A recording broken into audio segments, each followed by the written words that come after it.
The old Packard plant has become a landmark of blight, a symbol of what used to be. But today, abatement and remediation work began on the plans for the future of the old factory. 7 Action News reporter Kimberly Craig has the story in tonight's Detroit 2020 report.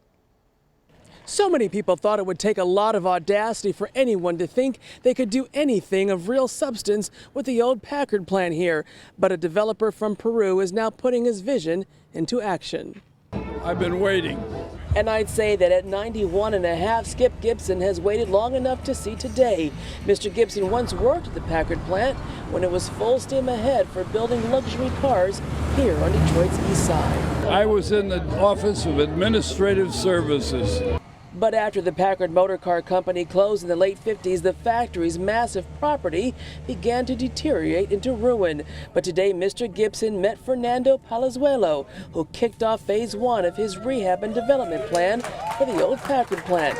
It's saving what's left of the car company's old administrative building and turning it into leased office spaces. 100% of the building. We will bring the old doors, marmor doors back, both doors, with the name Packard, and in the inside 100%. Actually 10, 15 years ago, if you said Detroit would have this resurgence, we'd all probably sat there and said, nah, it's not going to happen that quick. And so miracles do happen.